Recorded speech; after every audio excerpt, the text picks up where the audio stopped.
You simply have to get a universal basic income to everybody for the meantime to enable them to be able to remain alive while capitalism goes on life support. And that's what we have to do, and forget any ideology whatsoever. It's simply survival now. We have to pull our heads in. We have to regard ourselves as the custodians of life on the planet, not the exploiters of life on the planet, which is what we have been. And if we exploit life too much, guess what? We die.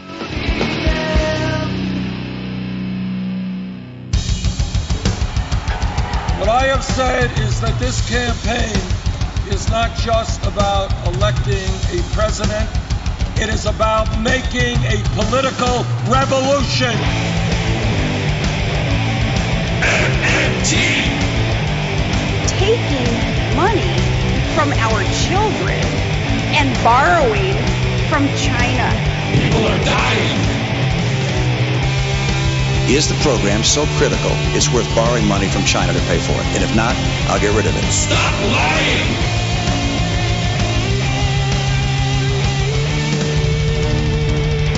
I want the truth!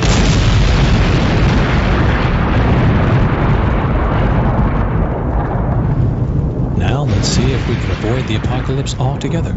Here's another episode of Macro and Cheese with your host, Steve Grumbine. All right, this is Steve with Macro and Cheese. Folks, I wish I could come to you during better times, but I got a great guest for you today to talk to you about the real world that we're living in. This is a piggyback off of a interview I did a few months back. The great Steve Keen, Professor Steve. Professor Keen is a distinguished research fellow at UCL, the author of Debunking Economics, Can We Avoid Another Financial Crisis? And one of the few economists to anticipate the global financial crisis of 2008, for which he received the Revere Award from the Real World Economics Review. His main research interests are developing the complex systems approach to macroeconomics and the economics of climate change. He has over 80 refereed publications on financial instability, money creation, logical and mathematical flaws in conventional and Marxian economic theory, the role of energy in production, and many other topics. He is ranked in the Richtopia list of world's 100 most influential economists. He designed the open source system dynamics program Minsky, which is the first program to allow monetary economic models to be designed visually. He has previously been professor of economics at Kingston University in London and the University of Western Sydney, Australia. He is active on Twitter at Prof. Steve Keen and is crowdfunding his non-mainstream research into economics via Patreon. See him on his Patreon at www.patreon.com/Prof. Steve Keen. And with that introduction, let me bring on my guest. Welcome, sir. Good to be here, Steve. There's actually one little footnote to that. My Patreon page, people often think the posts there are behind a paywall. 99% of them are not. The only things which are paywalled are my podcasts that I do with Phil Dobbie, and even some of those are put out free. So don't be put off by seeing Patreon before any of my posts. You can just click on the link and go and read. You don't have to contribute to my financing. Okay. Well, I appreciate that clarification, but regardless, this is really important stuff. And what I want to really bring out here is that in our last interview, you painted a very bleak picture. As soon as we got off the phone, I was immediately on the phone with a bunch of friends saying, my God, I'm literally having terrors right now as I think about this. Way before the COVID-19 pandemic hit. Actually, not way before, but before it enough that there was no linkage. And you spoke of having to ration, and you spoke of a required centralized authority kind of taking over, like a military campaign to maintain civilization during the climate crisis. And with all this going on, you know, you'd mentioned at least 3 or 4 times throughout there that as climate change hits, it's going to be bringing about new old bacteria, new old viruses, new old contagions into the atmosphere that we long since forgotten about, and that it was only going to be the beginning. Well, here we are, pandemic, and my goodness, what a wake-up call for how unprepared the world is, and especially the United States. What's going on here, man? Well, I'm actually writing a long post for my Patreon page right now about it because we have followed the advice of neoclassical economists for the last 40 or 50 years. You can really date the dominance of this mob back to 1973, during the stagflation period when Milton Friedman managed to knock out the remnants of anything resembling a Keynesian approach to what government policy should be. We went from the whole idea about the government running a deficit, maintaining public infrastructure, et cetera, to where it's all about reducing the government to as minimal an intervention as possible, letting the market rip. And this has completely ignored the importance of realizing that the economy exists inside the ecology. Without the ecology, there's not only no economy, there's no humans either. And this has been completely ignored by mainstream economics. And the date of 1973 isn't a bad one to use because that was the 1 year after the publication of The Limits to Growth, which neoclassical economists, in particular William Nordhaus, disparaged without understanding the logic behind it and put us on a let it rip. There's no constraints to the expansion of the human economy. And let's deregulate, let's globalize, let's move production offshore to low-wage countries, et cetera, And now we're being kicked in the balls rather than slapped in the face by the coronavirus, and I think it's only the beginning of this entire process. You mentioned the idea, let's just take this snake down. We started off, obviously, as a guy who supports modern monetary theory. Most of our discussion points have been surrounded by the concept of imports are a real value and exports are a real cost. And under a normal blue sky world, one could make the case that that is right. You're trading pieces of paper for real goods and real services. But here we are in the middle of a pandemic and our supply chain is completely broken. And we have no means of getting enough food, enough water, enough medicine, enough gurneys, enough ventilators, enough of all these different things to the right places. What does that say about our readiness on one hand? And the other thing is tying production and economics together in terms of the relationship between local economies and this concept of globalism.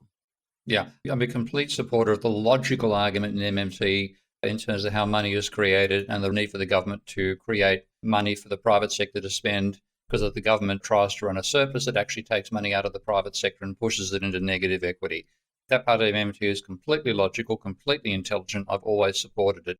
I have always been horrified by the argument that exports are a cost and imports are a benefit. I regarded that as one of Warren Mosley's little ideas, which was not sound for a whole lot of reasons. And I won't go into all of them here, but you know that I had a debate with Warren some time ago, and I was simply flummoxed by that being regarded as part of MMT. And that is a whole lot of problems with it. And what we're seeing now, of course, is that works fine when the economy is in a good state. Yes, you can send pieces of paper overseas and get ventilators back. When a crisis like this hits, you want to produce those ventilators as fast as you damn well can, but oh dear, you haven't got the production facilities anymore. You don't have the manufacturers anymore. You don't know how to make them anymore. They're coming from overseas, and guess what? China's not going to send it to you because it wants it for its own people. You can keep your pieces of paper. So it was a totally foolish idea, but it's especially foolish in the circumstances we're in right now. So I'd be very much appreciative of people who support MMT knocking that one out of the ballpark and saying what we need is to have local production. We have to regionalize production rather than globalize it. We need to have the production capability and the know-how locally for virtually everything, but certainly for vital, and in a health crisis like we're facing right now, vital products like ventilators and even vital products like, for example, paper masks.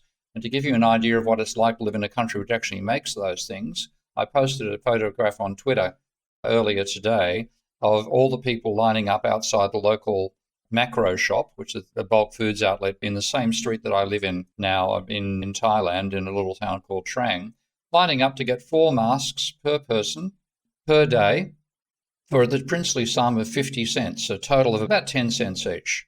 And that includes, by the way, a 2-cent profit for the manufacturer, though that's a government-ordained price. But Thailand has the capacity to produce this stuff, and we know already very, very rapidly that America doesn't. And to cover the fact that America can't do it, you're getting told the lie that they're not really necessary. We know from medical research that they stop the virus in 2 ways. First of all, the virus itself is about 500 nanometers across, apparently, whereas the N95 mask that you're talking about here block particles above 2.5 nanometers across.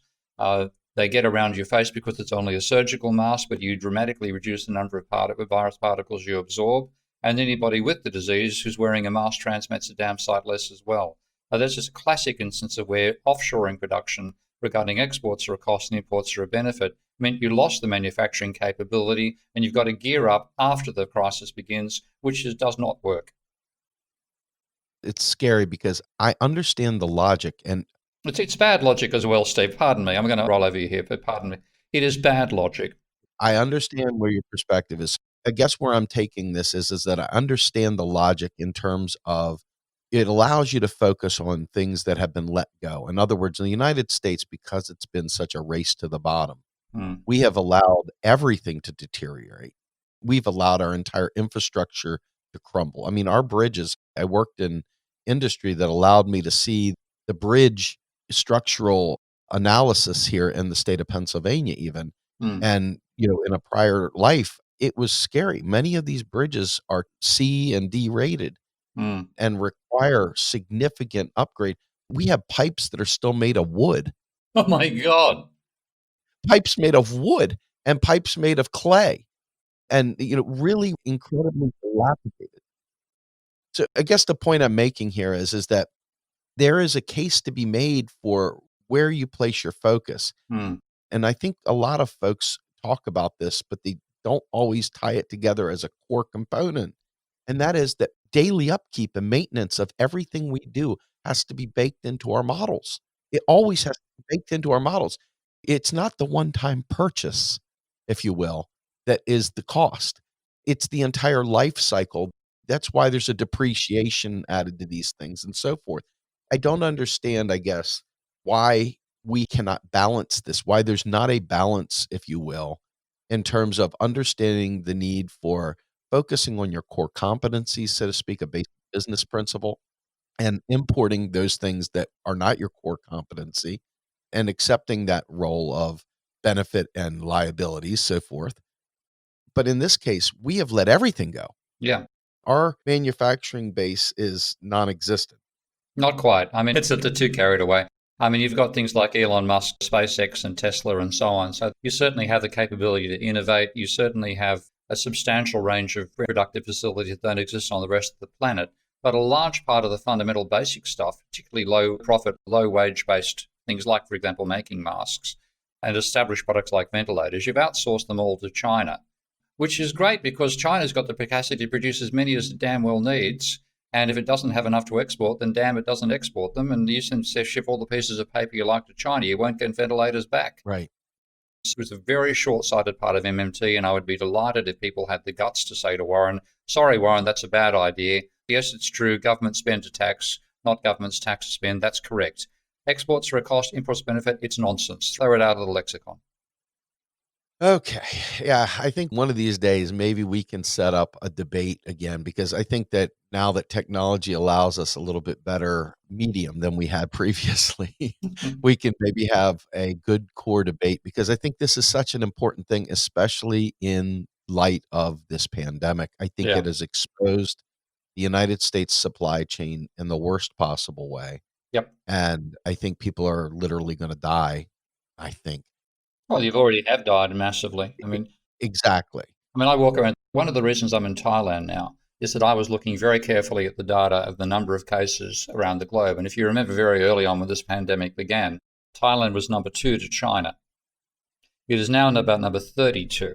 I had 4 choices of where I could stay, live through this pandemic. The UK because I'm a resident, Amsterdam because my girlfriend is based there. She's a resident but not a national. Australia because I'm a citizen, and Thailand because my girlfriend is a citizen of Thailand. And I looked at the numbers and thought there's only one place I want to be, and that's Thailand.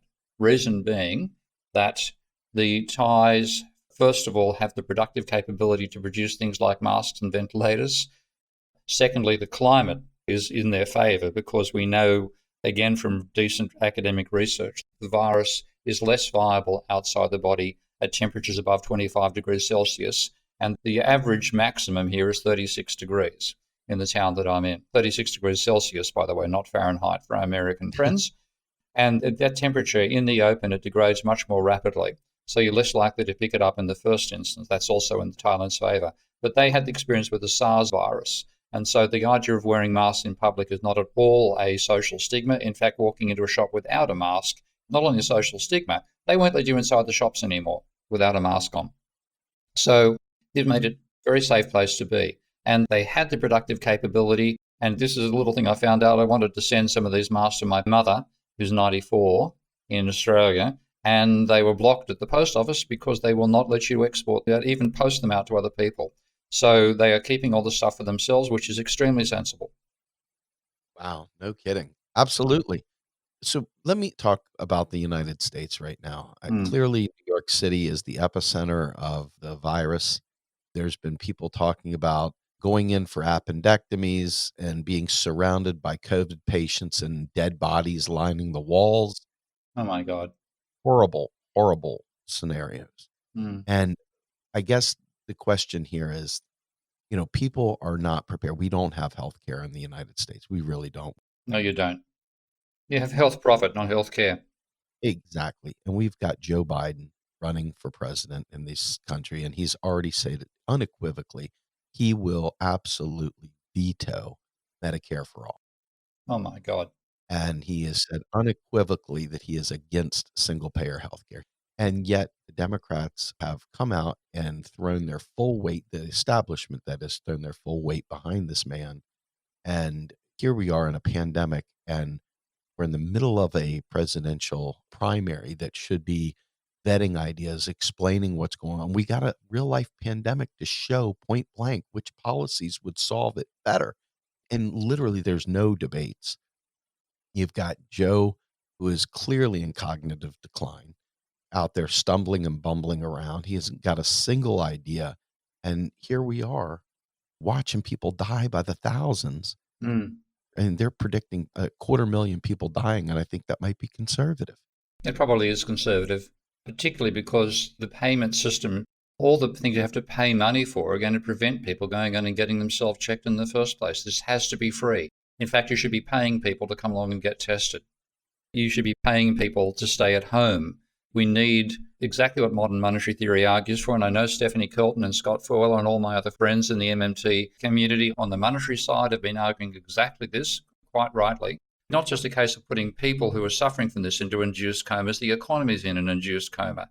And in that situation, the government is the only system which can provide the money to enable people to maintain their financial commitments, and also without food actually being militarily distributed, which I think is probably coming. Or actually, I had a friend discuss, yes, the post office is the way to do it, with postal workers in hazmat suits. Before that actually happens, to be able to pay for basic necessities like food. And in the case of being faced with continuous confinement, basic necessities like internet access and YouTube and Netcast and all that sort of jazz, as well, so they don't go mad while they're confined. But we have to think about this as a biological process. Forget about capitalism, forget about communism, forget about even fascism. Seriously think about us as one biological species facing a parasite. The way the parasite works is by having us come into contact with each other. And therefore, the only way to fight the parasite is to avoid having contact with each other outside our immediate family circles. And to do that, we have to be able to get food, and we have to be able to minimize the level of social contact. That's what's necessary. And therefore, you do what's necessary to do that in our system because of the monetary nature of our way of receiving goods from each other. The government has to be creating the money for the length of time necessary to restrain the growth of the virus and turn it to a negative rather than a positive exponential process. Capitalists that are knee-deep in this political system here, the neoliberals, are absolutely hell-bent on finding a way to turn this into corona capitalism, and they're trying to find ways to turn this into a profit. I jokingly look back at the video of Hillary Clinton talking about Iraq now being a good business opportunity. I think they're licking their chops seeing this. One of these days, I'll show you the video. She went preaching, well, I think that Iraq is now a pretty good business opportunity, investment opportunity here. I mean, this is the kind of perversion that has wreaked havoc over the centrist Wall Street Dems. And they're basically hijacking the entire progressive movement with this absolutely ill-fated market-based approach. I mean, Elizabeth Warren came out during the primaries and said, I'm a capitalist to my bones and I love markets. This is what we're facing, Steve. This is exactly what we're facing. And we have to be practical. Of course, we must be practical. We have to consider all these practical things. Well, as we're going through this process, you go through Walmart, God forbid, and the entire toilet paper section is completely empty. Yes, there's hoarders. Yes, there's idiots out there. But the reality is that our supply chain is indeed broken. And we talked offline before we started this call that I wanted to talk a little bit about the concept of hyperinflation and the idea of production meeting demand. And we're in a situation right now where our productive capacity has been put into a corona-induced coma, so to speak.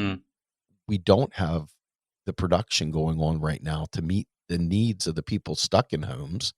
What exactly is it that creates this concept of debt collectors still calling people in the middle of this and the idea of student debt still mounting while we're in this? What the hell? Yeah. Talk to me, I guess, about the supply chain in the middle of a pandemic and the concept of private debt and these collectors. It's just ridiculous. It's ridiculous all around. I mean, I'm actually writing a long post on my Patreon blog, which of course will be free access, about the coronavirus and supply chains. And I thought I'd check and see how many countries are involved in producing the iPhone. From a CNN survey some time ago, apparently there are 43 countries involved in producing the iPhone. Well, if even one of them gets an outbreak of coronavirus that shuts down a factory, you can't produce iPhones. Well, you've got to change what your supply chain is. And we've done this over the entire globe. This is promoted by neoclassical economists in the first instance, of course. And I was actually in China in November of 81, taking a group of Australian journalists for a conference with Chinese journalists, the first that ever had with those of any other nation. And we actually went to the Shenzhen Free Trade Zone, which was the very first trade zone in China. It opened, I think, in 1982. And as it happens, the concrete for that free trade zone was being laid by an Australian company called CSR. We had a lovely Australian barbecue with the husband and wife team who were mainly involved in the construction at the time. And we then got taken to the management section of that free trade zone and had probably the most intelligent conversation we had in China at the time, apart from that with the journalists themselves initially. And it was explained to us the free trade zone was exploiting a provision in the American trade legislation which enabled goods to be shipped to a third world country, reworked and re-exported without having to pay tariffs on the re-export. And the Chinese were going to encourage American corporations to relocate production from America to China to take advantage of that loophole. And of course, to go from paying American workers, in terms of today's wages, say the equivalent of $15 an hour, down to $15 a month, fundamentally, for the Chinese workers in 1981, 82. And a condition the Chinese imposed was that any manufacturer that took advantage of that had to have a Chinese partner. And with zero capital, within 5 years, the Chinese partner had to own half the business. Now, you just imagine, what situations does an American capitalist hand over half the ownership of a company? It's got to be where they can screw the workers so much, regardless of the nationality of the workers, that they come out ahead anyway. And that's the scale of the gap between American wages and Chinese wages that American corporations gleefully exploited, and the Chinese gleefully used the gleeful behavior of American corporations to build the manufacturing powerhouse that China now is. And of course, neoclassical economists cheered that on because, as far as they're concerned, that was comparative advantage. Now look where we are now. 43 countries involved in producing an iPhone, and 20 of them will not be exporting to America anymore until such time as the virus is under control. So for 1.5 years, you can't produce iPhones. Not that that matters right now, but you can't produce ventilators either, and that does matter.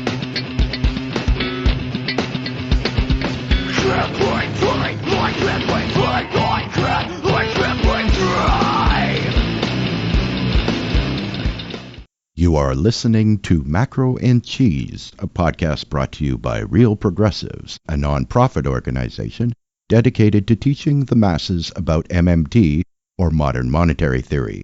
Please help our efforts and become a monthly donor at PayPal or Patreon. Like and follow our pages on Facebook and YouTube, and follow us on Periscope, Twitter, and Instagram.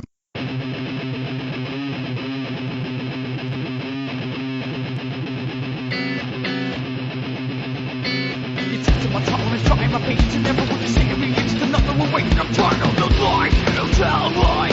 Lies you tell me. It's just my tolerance, trying my peace. And after what you say to me is just another waste. And I'm tired of the lies you tell me. Lies you tell me. So, with the situation in the United States, because we seem to export neoliberalism more than any other attribute, if you will, what do you think is the way out for the US? Clearly, even now, you listen to the television shows that are on, God forbid, I don't do it, but I read up on it, and they're out there hyping more capitalism. Let me backtrack a little bit. Pavlina Trineva, who is one of my favorite people in the world, Ditto. has been actively pumping the idea of nationalizing payroll, keep things normal, to keep things afloat, to keep things going. And I looked into it, and I had been saying this not nearly as eloquently or with the supporting materials. It was definitely done as an activist more than anything. But her concept of nationalizing payroll, and obviously the federal job guarantee that we talk about in the United States, redefining work, providing a countervailing pressure against capital to allow people to work in their local communities and to get away from the man, so to speak. We need an ability to be able to maintain not necessarily our way of life. I don't like that concept. We need a way of maintaining life in general. Yeah. And to me, this seems like between the federal job guarantee, pumping a major amount of stimulus to keep folks going, putting a brake on mortgage collections, eradicate the student debt, et cetera. But in particular, the concept of nationalizing payroll. What do you think about that idea? Yeah. You simply have to get a universal basic income to everybody for the meantime to enable them to be able to remain alive while capitalism goes on life support. That's fundamentally all it is. And that's what we have to do. And forget any ideology whatsoever. It's simply survival now. And there's no way that a market system can survive this crisis. Because if we require payments to be made by everybody, when in 2 weeks, 9 million people have joined the unemployment queue and therefore don't have health care anymore in America, your insane idea that you have to have a job to get health care, and don't have any income coming in, and therefore have to live off the cash reserves when most Americans, again, don't have enough to pay 1 month worth of bills, then suddenly the entire financial system come collapsing down around you as well. But people might be able to pay for 1 month. I was speaking to a friend, Aaron Vosno, who's putting out a podcast as well in a couple of days' time about what should people prioritize in their own spending. And of course, a bit like you're saying, people who are debt collectors ring up and saying you've got to pay your student loan, you've got to pay your mortgage, you've got to pay your credit card, you've got to pay your car debt. I'm saying, stuff them. Don't pay it. Go on a rent strike, go on a mortgage strike. Don't pay any debts whatsoever. Because if you do pay your debts, in a month's time, you won't have any money to pay the next one. In 1 month's time, you're going to be unable to pay it anyway. So don't pay it now. Buy food. Buy food. If you can find masks, buy masks. That sort of thing. That's what you have to do. Prioritize staying alive. And capitalism cannot survive this lockdown that we need to prevent the virus growing further. That's a real dilemma. Nor can capitalism enable. People can't pay for the vaccines. They can't pay for the development. The state can. So we have to simply forget about ideology and say, how do we provide the revenue that enables the system to continue functioning? And that comes down to a universal basic income at the level that's necessary for the average person to pay the average mortgage. People who are richer than that, of course, they've got cash reserves. They can buy everything they need in the meantime. We have to keep the monetary system going. We have to stop the financial system collapsing. So we need what I'm calling, again, I wrote a recent post on my blog, again, free access, calling for a modern jubilee. And we need something like that for the duration that's necessary to survive this virus. It's interesting because we have a dichotomy here. We've got the concept of requiring people to basically be paid to stay home, to not get into society, to get out of society for now, to do the social distancing. Mm-hmm. So this concept of cash assistance, direct cash payments to get us through this phase here. The flip side to that is that we also have to have the production available to be able to meet the needs and demands of those people, which is they're working against each other there. Yeah. And this is, again, why I don't use the term universal basic income in this case, because UBI means something very different under normal blue sky world. During this pandemic, it means something entirely different. We're talking about being able to sustain life, and we're talking about being able to meet needs. I have a thing to float by, and you talked about it a second ago with the debt jubilee. Yeah. In my opinion, and it's just an opinion, right? The idea of putting a halt to payments in general, putting a halt to mortgage payments, getting rid of student debt, there's no reason for it. Getting rid of these things in general, to me, is a more meaningful way of doing it. And then the cash assistance, not even assistance, the direct cash subsidies, payments to people to provide for food and stuff like that has to be met with an ability to produce that food. Because if we're all social distancing, that also includes factories and farms and other things. So there has to be some understanding of cash only is good if you have an economy that can absorb that cash. If you're not actually producing the goods and services, this is the real story of what happened in Zimbabwe, where you had the productive capacity of the farmlands diminished so severely it didn't matter how much quote unquote cash people had. There was no way to provide the food that was demanded. Mm. Me, this is a real, what do you do here? I want to make sure I understand this. Well, we know that if we isolate people for a 2-week period, and if we test people, and they're now tests that are rapid enough that you can find in a matter of apparently now minutes with some of the tests who has the virus and who doesn't. What you need to think about this in a military campaign way. Forget about your isms. This is a military campaign. We need to stop the virus spreading at its exponential rate. And that's the real danger. The exponential nature of the crisis means that it will overwhelm our health systems and overwhelm our productive systems as well. Apparently, roughly 20% of people who get it are going to need hospitalization. We can't hospitalize 20% of the population. But with the rate of growth of the virus being exponential, without social distancing doubling every 5 to 6 days, it doesn't take very long before you get to the stage that enough of the population is in critical illness that your health system is overwhelmed. So you need to first of all test and identify essential workers who don't have the virus and then quarantine them at the production facilities. Now, the production facilities fundamentally include farms, factories that process those farms and turn it into consumable food, transport workers that get that food to people. Set that up in the first instance and keep them completely quarantined from the others who may be infected. Then you have lockdown for the rest of the population, and something of the order of a 4 to 8 week lockdown or 6 to 8 week lockdown would be sufficient to identify which family groups have the virus and which don't. The ones that don't can then be released from confinement. The ones that do remain confined. You treat the ones that have the serious illness and you isolate the virus and try to stamp it out.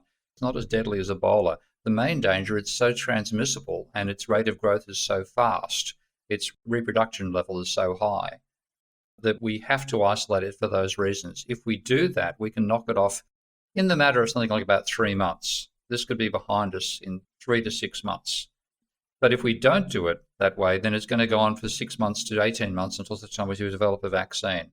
And in that process, so much of our social system can be broken down, so much of our production system will fail.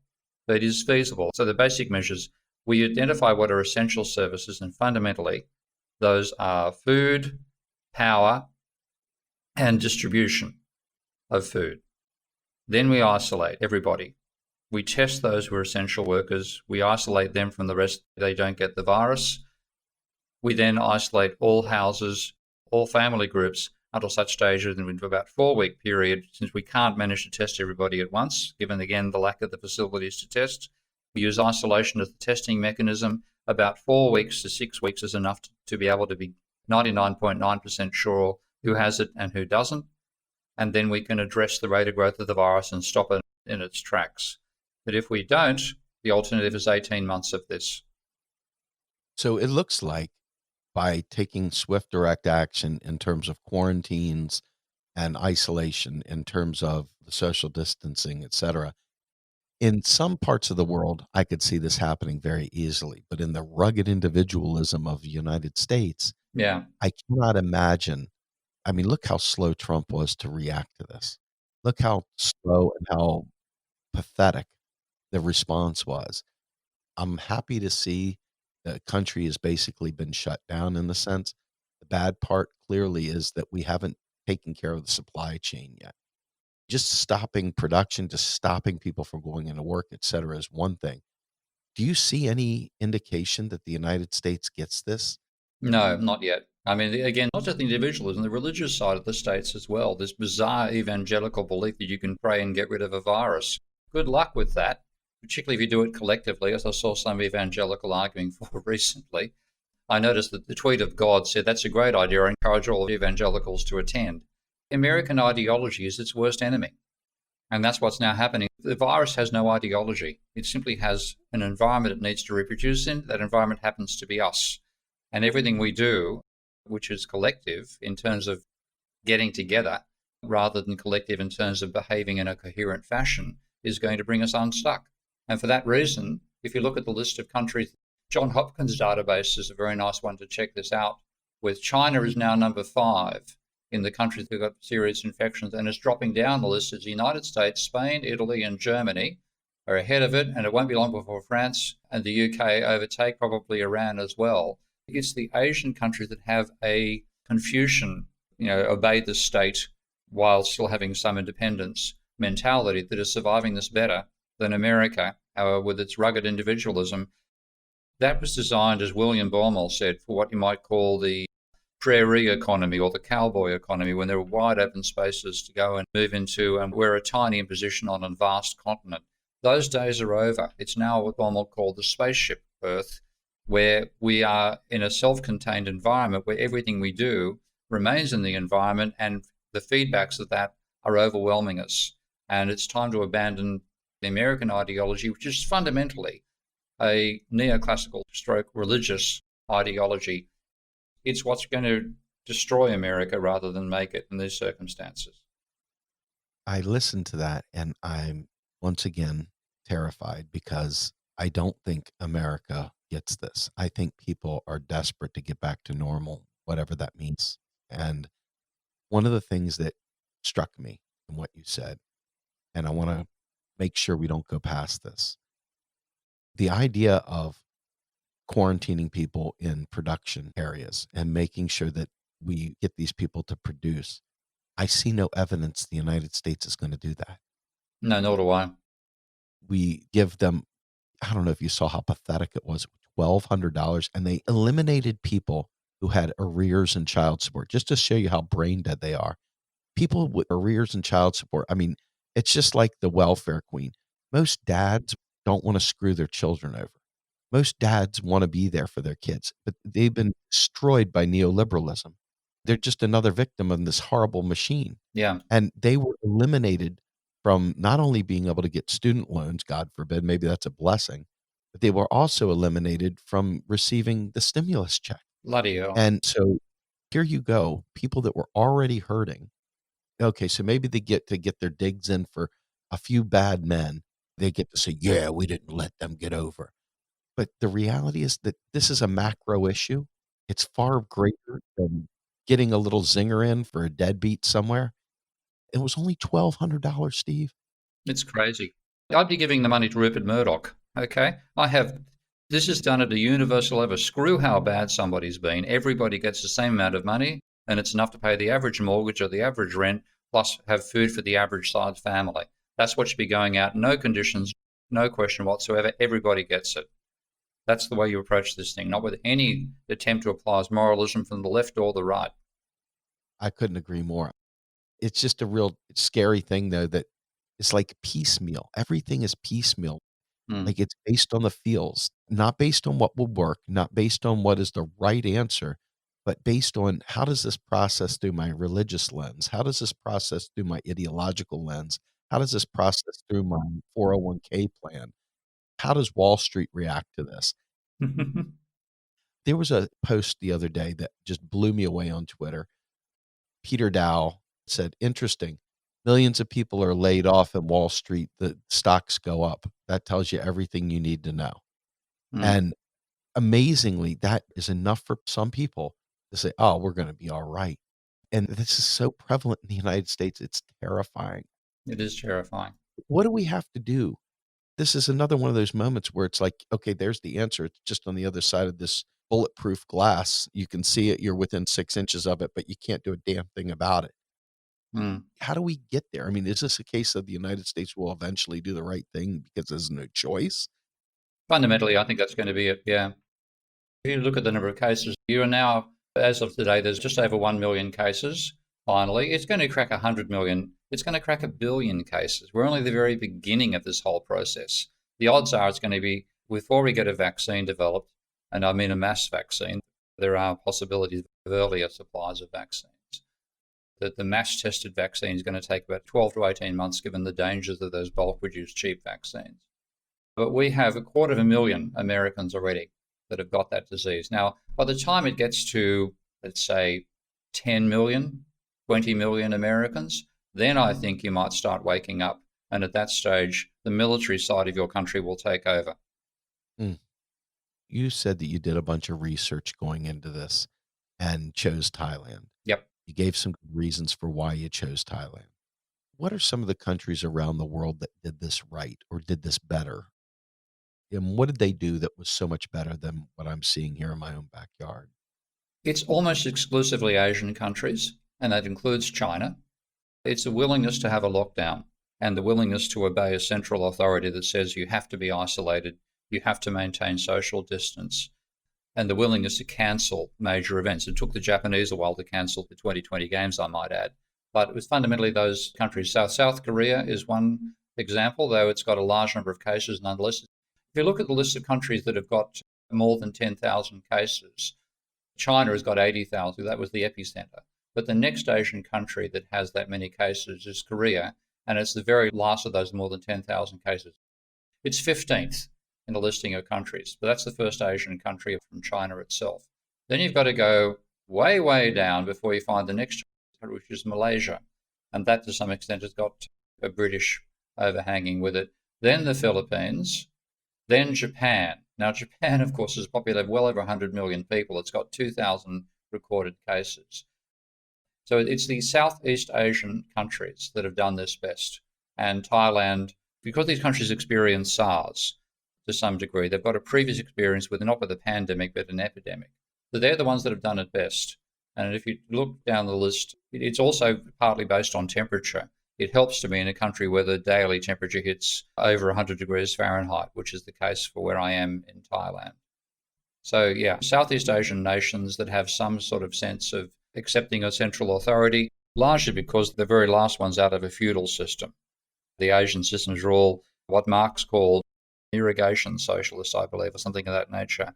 And to have centralized irrigation to distribute monsoonal rains, you need to have a central authority building the irrigation system. And that's why culturally there's a tendency to accept a state being able to impose parameters on how individuals behave. And that's much more the Southeast Asian, in general, East Asian mentality than it is certainly the American, the European, or the English. With federalism in the United States, the states and the states' rights and so forth, we're realizing, for example, Medicaid being state paid can't handle the influx. We're realizing that the states themselves are largely powerless to manage the kind of activity that needs to take place. And going back to the Civil War, we've got this states' rights, this 10th Amendment mindset Mm. that prevents us from rallying under a central authority, and they can't shake it. I mean, we were beaten with McCarthyism for so long that the ability for them to think of anything that has anything to do with a central authority has got to be the Soviet Union. They cannot break away of the Cold War, and it is so prevalent even now. And they red baited Sanders so much. Mm. Every time he tried to make a universal program, universal child care, a right to shelter, a right to medical care, immediately it was so ingrained in these individuals' minds.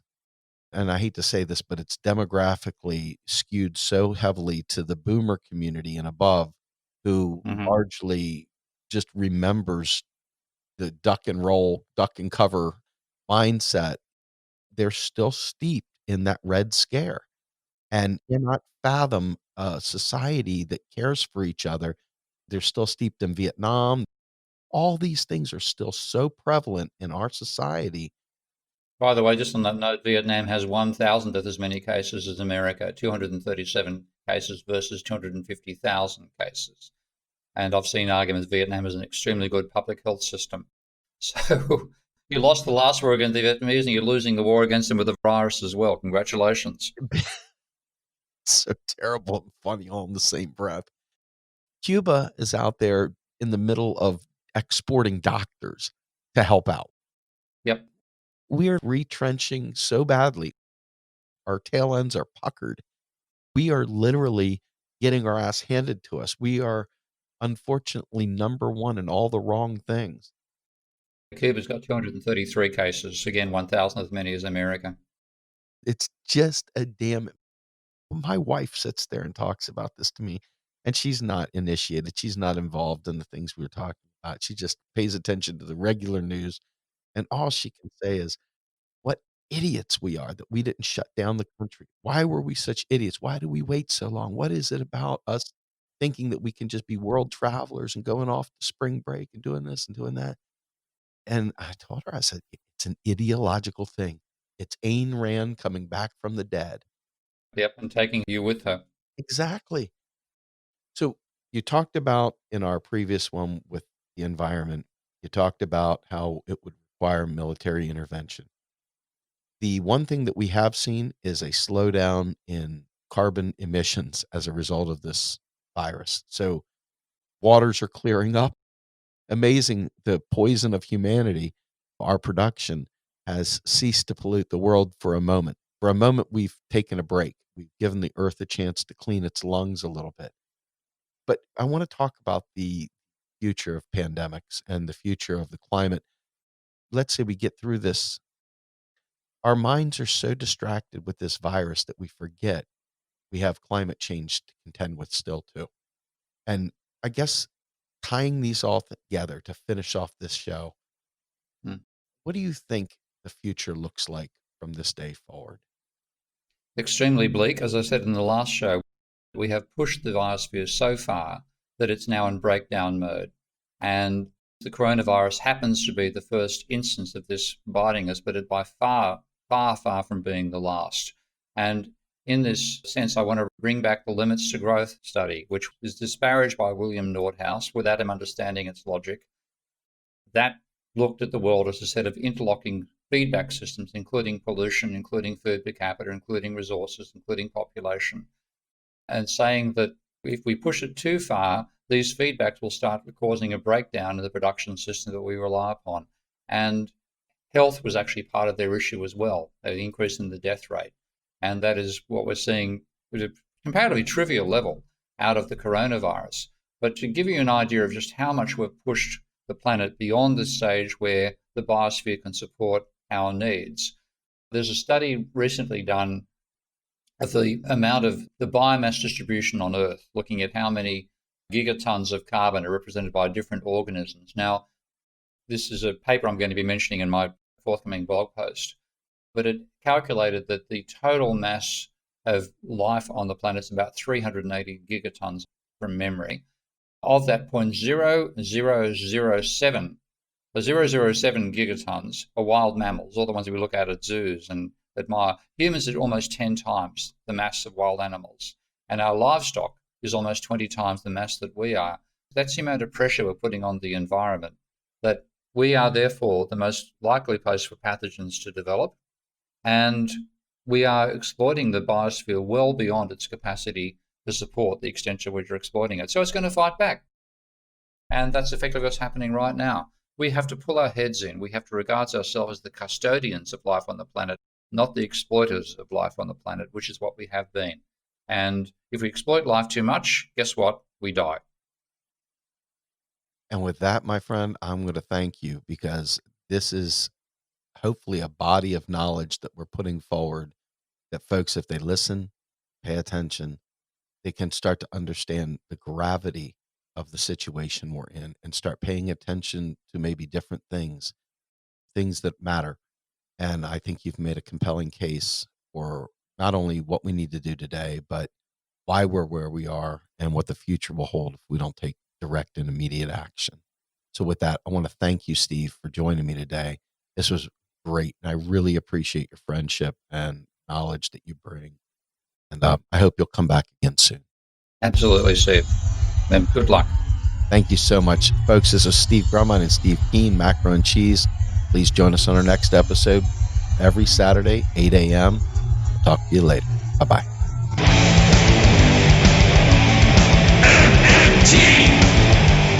Macro and Cheese is produced by Andy Kennedy. Descriptive writing by Virginia Cox and promotional artwork by Mindy Donham. Macro and Cheese is publicly funded by our Real Progressive Patreon account. If you would like to donate to Macro and Cheese, please visit patreon.com/realprogressive.